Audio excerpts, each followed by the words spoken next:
이제 어찌 딱 알고 우리 강 목사님 나와서 바울이 선교에 대해서 하는지 깜짝 놀랐어요. 성령의 역사는 이렇게 진행되는 것입니다. 내가 뭐 강 목사님한테 내가 오늘 이 선교에 대해서 말한 것도 아닌데 딱 나와 그걸 하잖아요. 너무너무 감사합니다. 기도드리겠습니다. 사랑의 하나님 아버지 감사합니다. 이 좋은 날 산으로 들러 모두 놀러 다니지만 저희들은 주님을 삼아여 이곳에 왔습니다. 주님, 저희들이 오늘도 이 자리에서 드리는 기도, 찬송 다 홀로 영광 받아 주시옵소서. 때가 되든지 아니 되든지 복음을 전하라고 하신 주님이 지상명령을 받들어 저희들 항상 복음 전하는 자가 될 수 있게끔 하게 하여 주옵시고, 오늘 이 시간을 통해서 정말로 로마에서 이방 땅끝까지 복음이 어떻게 전해지는가를 들을 수 있게 듣고 알게 하여 주시옵소서. 이 시간도 주님 앞에 맡겨오며 예수 그리스도를 받들어 감사하며 기도드리옵나이다. 우리가 지금 살면서, 세상에 살면서 시간은 금이라는 소리가 있어요. 우리가 정말로 옛날에 우리 편지 쓸 때 늘상 이제 시간을 표할 때 세월은 유수와 같이 흐르고 하면서 옛날 사람들은 다 알아요. 편지 쓸 때 꼭 할아버지나 아버지들이 이런 말을 쓰더라고요. 이런 유수와 같은 시간이 솔직한 말로 사람을 기다려주지를 않아요. 우리가 아무리 기다려달라고 손짓하고 애를 태워도 안 기다려줘요. 나도 시간이 중요함을 지금에 와서 깨달았다고요. 옛날에는 힘이 좋고 뭐 활동력도 있고 할 때는 시간이 그렇게 나인데 급박한 줄을 몰랐어요. 늘상 그 시간이 그 시간인 줄 알았어요. 근데 지금 정말 흘러가는 시간은 나를 기다려주지 않고 이곳까지 데려왔더라고요. 우리 낭비 중에 제일 큰 낭비가 시간 낭비입니다. 어떤 사람들은 뚜렷한 목적이 없이 시간을 낭비하는 사람이 있는가 하면 어떤 사람들은 그 시간을 자기에게 맞게 잘 다스리는 사람들이 있습니다.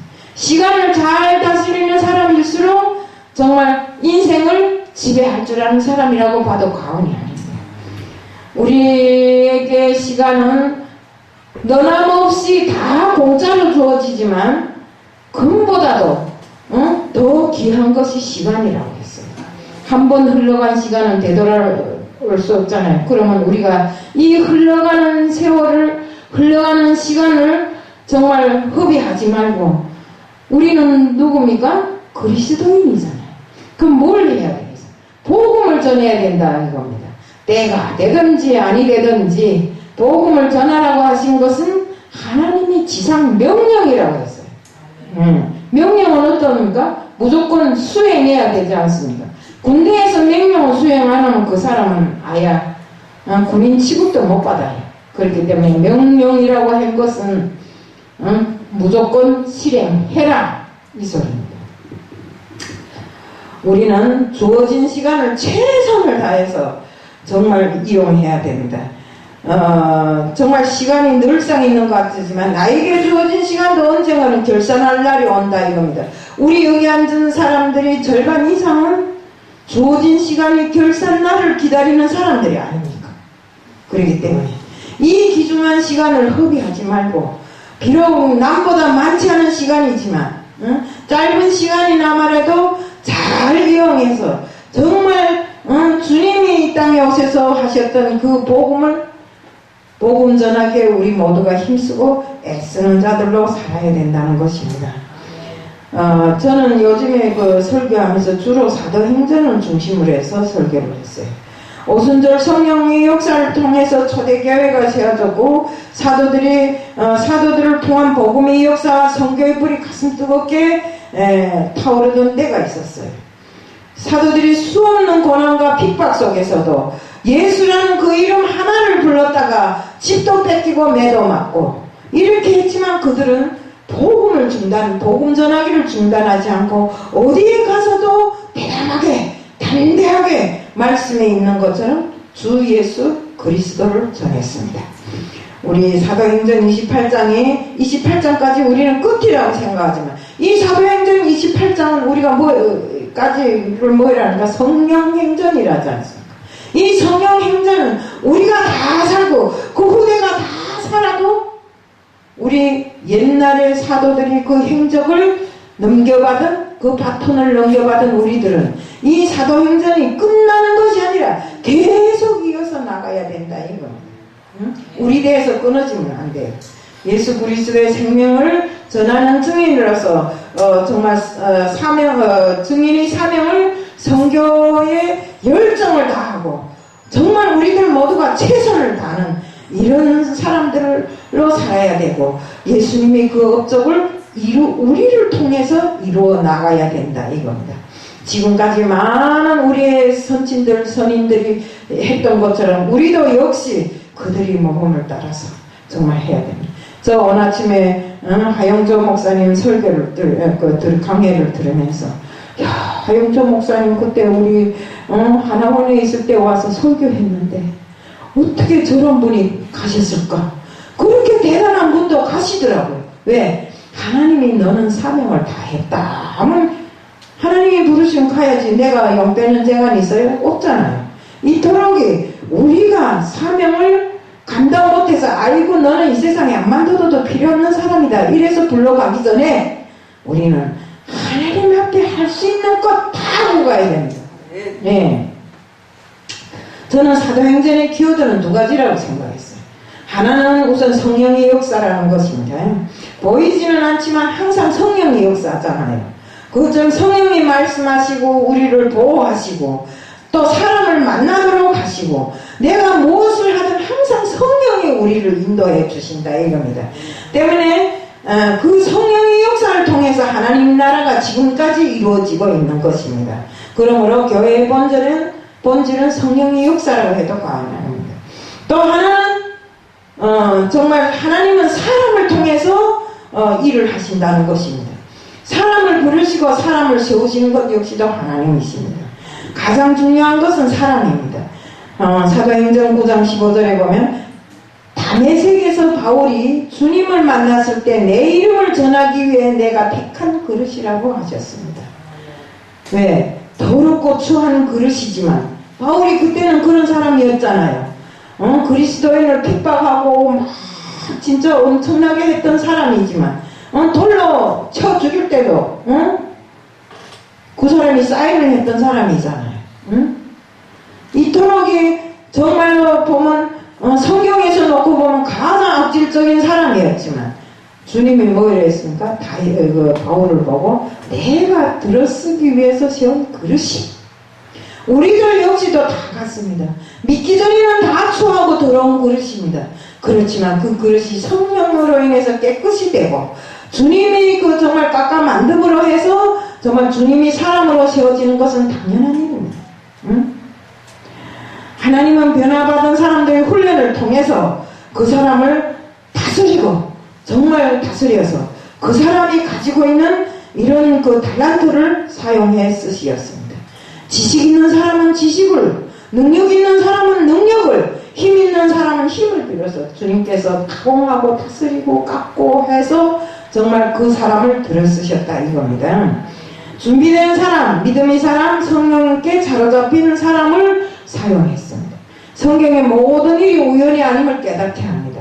하나님이 정말 섭리하시면 안 되는 일이 없어요.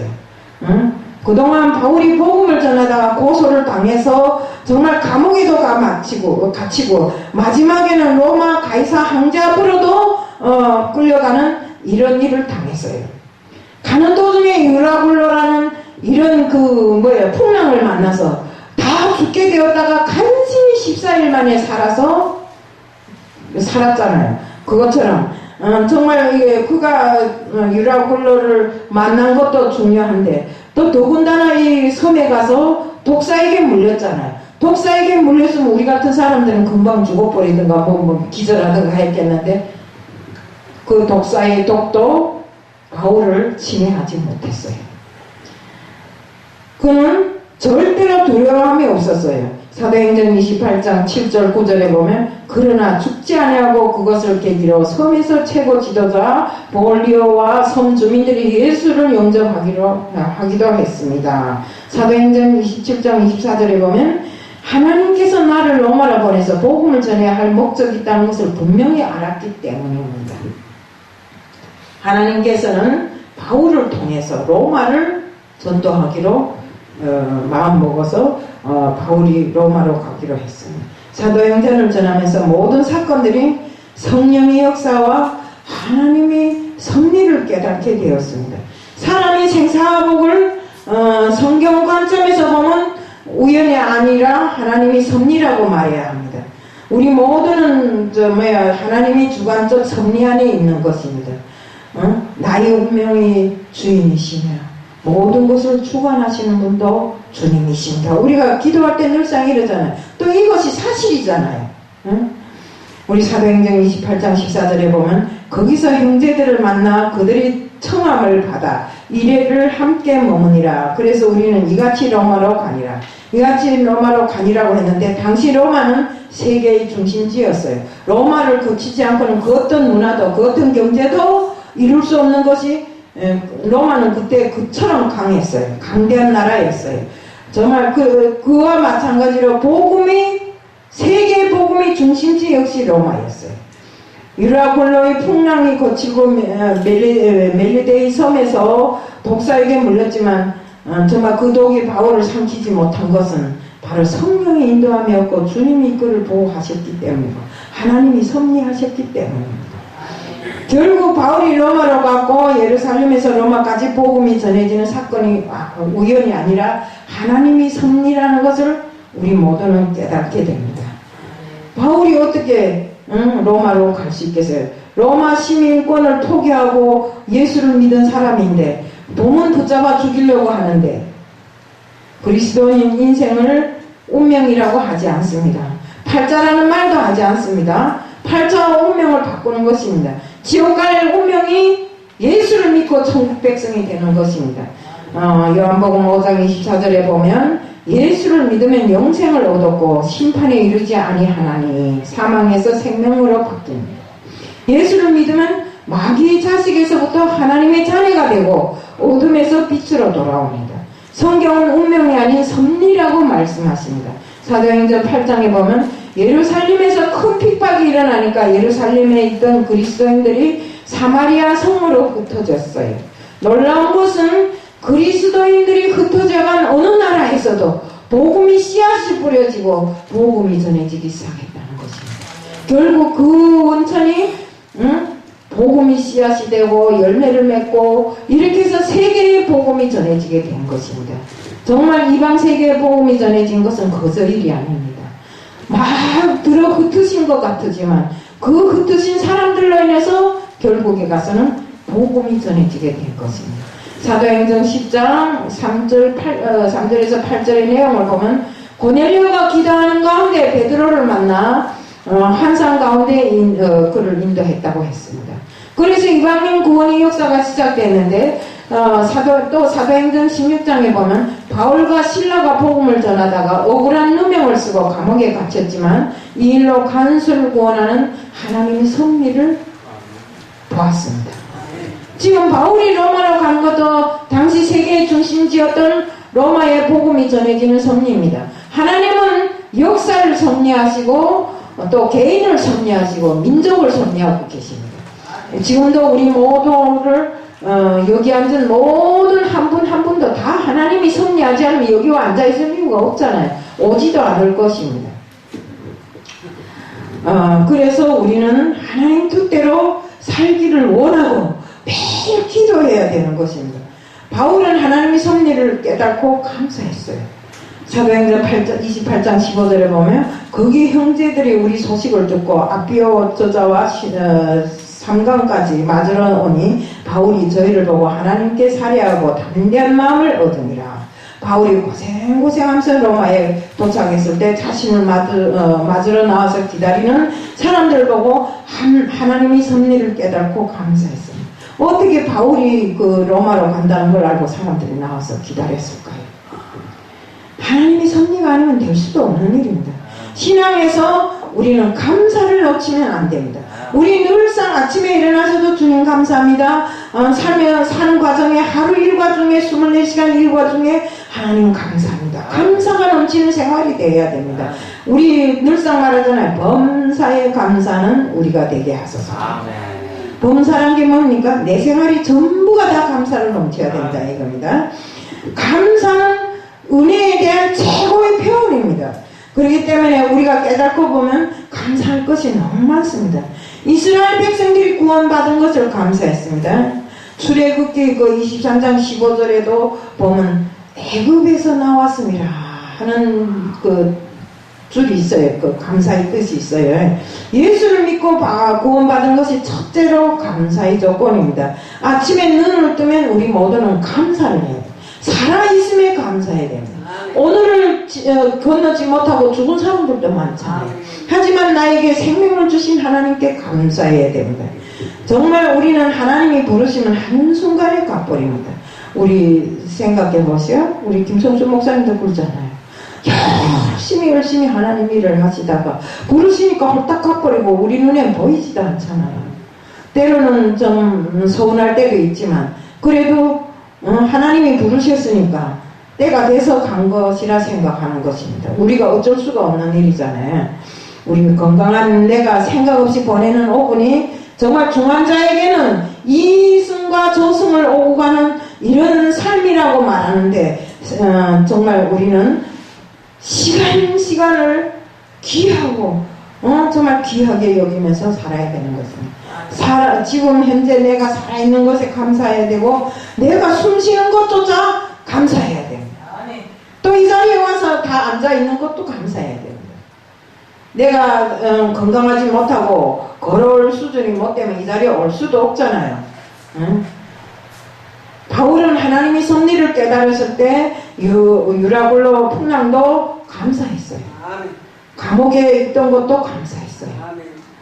저 역시도 성경을 보면서 바울이 행적을 보면서 저 역시도 살날 동안 너무 주님이 뜻대로 행하지 않고 아들까지도 믿으라 내 믿지 않고 이리 돌고 저리 돌고 하면서 돌아다니며 주님이 뜻은 배반하고 내 뜻대로 살아온 지난날을 회개했어요. 다시 한번 회개했어요. 정말 뒤를 돌아보면 주님 없이는 살 수 없었던 일인데 주님 없이 내가 어떻게 이 한국까지 왔겠어요? 내가 능력이 있어서요? 내가 재간이 있어서 절대 아닙니다. 주님이 저를 인도하셨고 주님이 이렇게 여기까지 오게 하신 것입니다. 정말 주님이 없는 삶은 순간순간 지옥이었어요. 내가 주님을 모르고 살던 이국 세계나 중국이나 그 이전에 주님을 믿기 이전의 삶을 놓고 보세요. 엄청나게 내가 대단한 것 같았지만 대단한 게 어디 있어요? 쫄딱 망하잖아요. 사람은 망하는 것이 우리 아버지가 늘 쌉니다. 야, 돈이란 건 있다가도 없고 아침 저녁이다. 아침에 있던 돈이 저녁에 없고 저녁에 있던 돈이 아침에 있을 수 있으니까 돈이 많다고 자랑하지는 말라 이러더라고 우리 아버지가. 그 소리가 무슨 소린가 했더니 결국 삶을 살면서 돈에 대한 관념이 없던 저로서는 이 한국에 와서야 그걸 깨달았어요. 그러니 우리는 무슨 것이든지 간에 감사하며 살아야 됩니다. 솔직한 말로 제가 우리 아들이 들으면 기분 나쁠지는 모르겠지만 군대에 가서 정말 3년 동안 있으면서 영양실조 걸린 것도 하나님이 섭리였는지도 모르겠어요. 우리를 애국에서 탈출시키듯이 북한에서 탈출시키느라고. 네. 그래서 저는 그것도 감사하더라고요. 아무튼 하나님이 섭리하셔서 지금은 아들이 건강하잖아요. 하나님이 아니면 건강할 수가 없어요. 이렇게 정말 이것까지 탈북한 것도 하나님을 믿을 수 있게 한 것도 모든 기회를 주셨는데 제가 그 기회에서 자꾸 탈선해서 나가다 보니까 잘못된 것들이 너무나 많더라고요. 정말 우리는 정말 주님 앞에 섰을 때 내 삶이 전부가 다 감사함으로 살 때 내 삶이 풍성해진다고요. 뭐가 없어서요? 절대로 그런 것이 아닙니다. 근데 지금 사람들은 뭔가가 일을 당하면 감사할 줄 모르고 일이 다 해결돼서 내가 평안해졌을 때야 아이고 감사합니다 이러더라고요. 이러면 안 됩니다. 정말 우리는 병들지 않고 건강하게 이 자리에 오신 것만으로도 감사해야 되고 정말로 우리가 어려움 당한 것도 하나님이 그 어떤 뜻이 있지 않겠나 하는 것도 감사해야 됩니다. 옛날엔 제가 엄청 많이 원망 불평했어요. 응?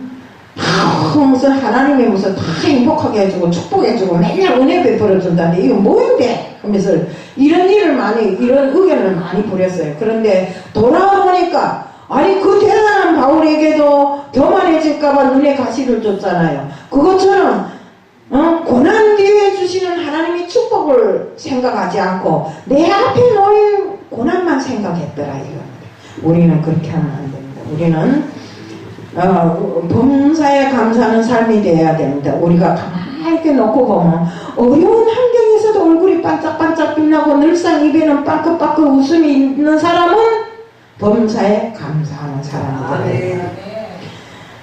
그 범사에 감사함을 깨달은 사람들, 믿음의 사람들을 보면 아브라함이나 이삭이나 야곱이나 요셉 등 이런 사람, 믿음의 사람들은 어디에 가나 단을 쌓고 하나님께 감사함을 표현하고 정말 감사함의 단을 쌓고 제사를 지내고 이렇게 했습니다. 우리 어떤 환경에 있든지 우리는 단을 쌓아야 된다. 단이란 게 뭡니까? 우리 여기 와서 뭐 돌로 단을 쌓겠어요? 아닙니다. 늘상 예배에 충실하고 예배를 신령과 진리로 드려지게끔 우리 모두가 신령을 다해서 하나님 앞에 바쳐야 되는 거죠. 내 삶을. 우리 요나도 물고기 뱃속에서 회개하고 정말 하나님의 그 손길을 느끼고 감사를 드렸잖아요. 우리 요나서 2장 9절에 보면 나는 감사하는 목소리로 주께 제사를 드리며 나의 소원을 주께 갚겠나이다. 구원은 여호와께로서 말미암나이다 하니라. 욥기서 1장 22절에도 보면 욥도 다 잃고 주신 것도 거둔 것도 하나님이시라고 하나님이 주권에 감사한 것입니다. 욥처럼 부자가 모든 걸 다 뺏기고 자식도 뺏기고 집도 뺏기고 재산도 뺏겠다면 원망 불평해야 되는데 그 쳐도 그러잖아요. 그렇게 선한 너에게 하나님이 너무한 거 아니냐. 하나님을 욕하고 죽어버리라 하잖아요. 그리고 그 친구들도 보세요. 네가 분명히 하나님 앞에 무슨 잘못을 깼으니까 그렇다고 하잖아요. 이런 환경 속에서도 굽히지 않고 오로지 주신이도 하나님이시오 거두신이도 하나님이시오. 그러니 하나님이 거둬가신 것은 엉망한 일이라고 하면서 하나님이 주신 모든 것에 대해서 감사하잖아요.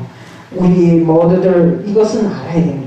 우리의 삶의 모든 주권은 하나님의 때 있다는 거. 그렇기 때문에 하나님의 주권을 인정하는 사람은 죽음의 시간이 올 때에도 감사하고 하나님의 부르심을 기다리는 것입니다.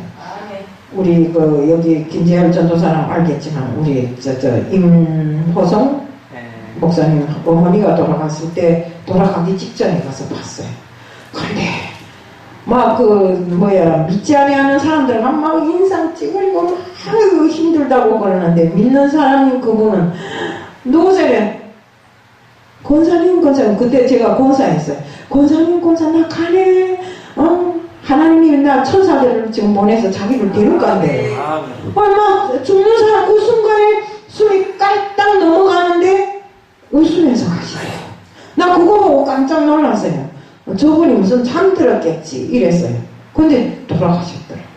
이렇게 우리 믿는 사람들은 죽는 그 순간에도 두려움이 없고 그렇지만 믿지 아니하는 사람들은 와서 저승사자가 와서 딱 붙들어가니까 무서워서 막 한가겠다고 발버둥 치잖아요. 그것처럼 우리는 주님을 믿음으로 해서 주님이 주권하에 있으니까 삶과 죽음의 그 모든 고비를 다 주님께 맡기기 때문에 두려움이 없어요. 사도 바울은 우리는 늙어가는 것이 아니라 익어간다고 했습니다. 우리 고린도전서 13장 12절에 우리가 지금은 거울로 보는 것 같이 희미하나 그때는 얼굴과 얼굴을 맞대면하여 보리라고 했습니다. 무슨 소리입니까? 내가 그토록 사랑했던 주님, 한번 보고 잡았던 주님, 지금은 희미하게 내가 기도를 하고 뭐 해도 희미하게 주님을 볼 때가 있어요. 하지만 그때는 주님을 만날 그때는 주님이 얼굴을 맞대면하고 볼 수 있잖아요. 우리는 이런 천국에서 살 소망을 가지고 지금 우리가 살아야 되는 것입니다. 바울은 로마에 가서 복음을 전했습니다. 사도행전 28장 23절에 보면 그들이 날짜를 정하고 그가 유숙하는 집에 많이 오니 바울이 아침부터 저녁까지 강론하여 하나님 나라를 증언하고 모세의 율법과 선지자의 말을 가지고 예수에 대해 권하더라.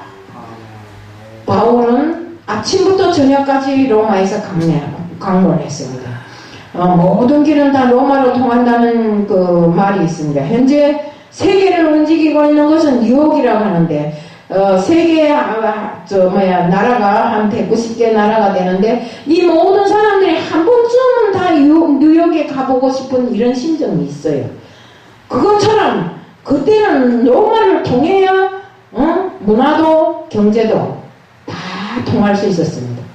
그토록 통할 수 있는 이 로마에 가서 그렇게 대단한 로마에 가서 바울이 바로 복음을 전하는 것은 그 복음이 로마를 통해서 세계 이방인들에게 다 전해질 수 있었기 때문에 복음을 그곳에서 전한 것입니다.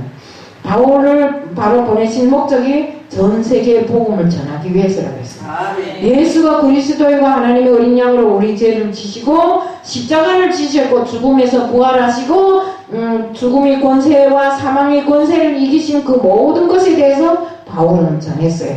그리고 다시 장차 오실 예수에 대해서 또 전하시는 것입니다. 예수의 생명을 전하고 십자가 부활을 전했어요. 이것이 그리스도인의 사명입니다.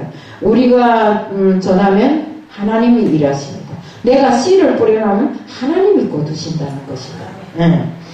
우리 사도행전 28장 24절에 그 말을 믿는 사람도 있고 믿지 아니하는 사람도 있어 복음을 전한다 해도 다 믿는 게 아니라고 했어요. 복음을 받아들이는 사람도 있고 받아들이지 않는 사람도 있습니다. 그래도 우리는 전해야 됩니다. 우리 콩나물 자라는 것은 물에 잠겨 있어서 자라는 게 아니잖아요. 다 흘러내리는 것 같아도 그 속에 자랄 수 있는 수분이 보충되더라고요. 그것처럼 정말로 우리가 나가서 전도를 해보면 알잖아. 어떤 사람은 손으로 탁 치고 가는 사람, 바다 가져가다 이렇게 해서 발로 꼭 밟고 가는 사람, 별 사람 다 있잖아요. 우리 LA 도레이 박사가 어느 날 기차를 타고 가는데 그 옆에 앉은 사람이 계속 앉아 술만 마시고 있더래요. 그래서 딱 보니까 어쩐지 그가 천국이 아니라 지옥을 가는 기차를 탄 거거든요. 그래서 막 전했대요. 예수를 믿으라고 하니까 야 이 자식아 내가 뭐가 부족해서 예수를 믿냐? 내게 돈이 없냐? 아들이 잘 안 됐냐? 가족이 없냐? 내가 무엇 때문에 예수를 믿는데? 그러면서 뭐가 아쉬워서 내가 예수를 믿겠냐? 막 그러면서 그래도 또 예수를 믿으라 하니까 형사를 불렀대요. 그 형사가 왔는데 아우 더워 죽겠다 하면서 바깥에 나가더니 달리는 기차에서 떨어져 죽었대요. 그 형사들이 와갖고 저 사람하고 무슨 관계인가 물어봤대요. 그래서 그 박사님이 그랬대요. 내가 눈으로 보니까 저 사람이 분명히 지옥행을 달리고 있는 기차에 탄 것 같아서 그래서 예수를 믿으라고 했다고. 근데 안 믿고 저렇게 받아들이지 않더라 하니까 그 형사가 그 박사님 앞에 무릎을 딱 꿇고 나도 지금은 잘 안 믿지만 옛날에는 예수를 영접하고 믿었습니다. 어린 때는 나도 앞으로 잘 믿겠습니다. 이러더래요. 그래서 그 기차에 탄 사람이 순간에 16명이 전도가 돼갖고 예수를 믿었다고. 이렇게 정말 내가 전하는 것 같아도 그 구원하시는 분은 바로 하나님이시라는 것입니다. 누군가에게 우리 역시도 복음을 전해 들었기 때문에 이 자리에 왔고 우리 역시도 내가 믿었으면 내만 믿지 말고 복음을 전해야 되는 것입니다. 로마서 10장 14절에 보면 그런즉 저희가 믿지 아니하는 일을 어찌 부르리요 듣지도 못한 일을 어찌 믿으리요 전파하는 자가 없이 어찌 들으리요. 복음은 전해줘야 구원을 받는 것입니다. 모르는 사람이 복음을 어찌 알고 믿겠어요. 그렇기 때문에 먼저 믿은 사람이 정말 복음을 전해야 된다는 것입니다. 우리가 지금 시간이 지나면 우리가 복음을 전할 기회조차도 영향 없어질 수 있습니다. 그렇기 때문에 수없는 사람 중에 내가 복음을 전했다고 하지만 실제적으로 책에다가 이름을 쓰고 책에다가 이름을 내가 전도한 사람이 몇 명이나 믿고 지금 복음을 전한 것만큼 그 사람이 믿음 생활을 하는가 이렇게 적어보면 저도 적어보니까 몇 명 되지도 않아요. 이처럼 정말로 우리가 복음을 전하기는 많이 전했는데 실제적으로 믿는 사람은 그리 많지 않더라 이겁니다. 우리가 한 사람도 기억 안 날 수도 있고 그러니까 우리는 진짜로 하나님 앞에 회개하고 다시 한번 복음을 전하는 복음의 전도자로 나서야 됩니다. 아멘. 정말 우리는 하나님 앞에 섰을 때 못 배운 것이 부끄러운 게 아니고 우리 집이 못 살아서 돈 한 푼 없는 것이 부끄러운 것이 아니라 나는 믿는데 내 자식이 안 믿고 내 남편이 안 믿을 때 이게 참으로 부끄럽고 정말 가난히 찌든 때보다 더 정말 힘든 일이 이것입니다. 우리 다 해봤잖아요. 응? 그렇기 때문에 우리는 정말 신앙인의 눈으로 봤을 때 그 영혼이 보일 줄 알아요. 보여야 돼요. 그렇기 때문에 우리의 영적인 눈이 열리고 영적인 귀가 열리고 영적인 입이 열려서 눈으로 본 것을 귀로 들은 것을 입으로 부지런히 전해야 돼요. 이것이 진정한 신앙인이라는 것입니다. 우리 교회의 그 존재 목적이 바로 영혼을 구하는 데가 있지 않습니까? 뭐 여기가 그저 할 일 없어서 사람들이 모이자거나 있는 곳이 아니잖아요. 우리 예수님께서 이 땅에 오신 것도 역시 영혼 구하기 위해서 오신 것입니다. 우리 요한복음 3장 16절에 보면 우리 제일 잘하는 거잖아요. 하나님이 세상을 이처럼 사랑하사 독생자를 주셨으니 이를 믿는 자마다 멸망치 않고 구원을 얻게 하려 하심이라. 우리 다 알잖아요. 응? 예수님은 이 땅에 오셔서 질병도 고쳐주고 이적행위도 한 그 모든 것은 영혼을 구하기 위해서 그 모든 것을 하셨습니다. 갖가지 이적을 행하고 문제를 해결해 주심이 영혼 구원의 그 목적이 있다는 것을 우리는 성경을 통해서 알 수 있어요. 우리 천지를 창조하신 하나님 말씀이 정말 육신이 되어서 동정녀 마리아에게서 나신 예수님께서 정말 십자가를 지시고 피를 흘려서 우리들이 세상에 더럽고 추한 그 모든 죄를 다 사하여 주심으로 정말 주님이 사람이 되고 깨끗함을 잊게 하신 것이 바로 예수님이십니다. 신명기 32장 39절 내가 그리스도인 줄 알라.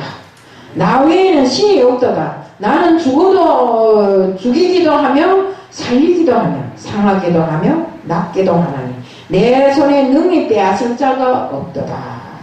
그리고 믿으라. 그래야 구원을 얻는다는 것입니다. 마태복음 10장 1절에 보면 예수님께서 12제자를 부르신 것이 그들을 추수꾼으로 쓰기 위함이라고 했습니다. 우리 추수하면 뭐가 생각나요? 추수감사절이 생각나죠? 이제 11월 셋째 주는 추수감사절일 것입니다.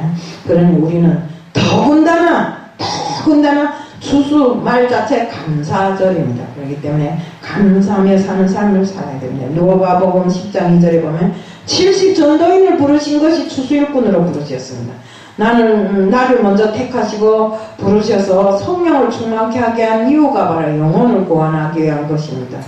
정말 지금 보면 아직도 교회에 가는 것이 기쁘지 않고 교회 가는 날만 되면 눈살을 찌푸리고 가야 되나 안 가야 되나 하고 서서 손뼉 치고 다스리고 이러는 사람들이 있는데 이것은 우리가 정말 주님이 피로 거듭났는가 안 났는가를 재검사해 봐야 될 이런 형편입니다. 우리는 정말 주님이 피로 거듭난 새 생명을 입은 사람들이 되어야 되는 것입니다. 우리는 때를 얻든지 못 얻든지 복음을 전하라고 하신 주님이 복음을 전해야 되고 정말 로마를 통해서 이방인들에게 복음을 전한 바울처럼 우리 모두 다 생명력을 다해서 복음을 전하는 자들이 되어야 됩니다.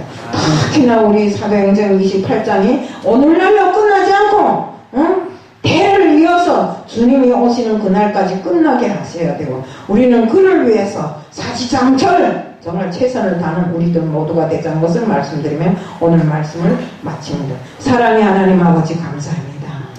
오늘 이 시간 복음을 전하기 위해서 정말 사도 바울처럼 살자고 말씀을 전했습니다.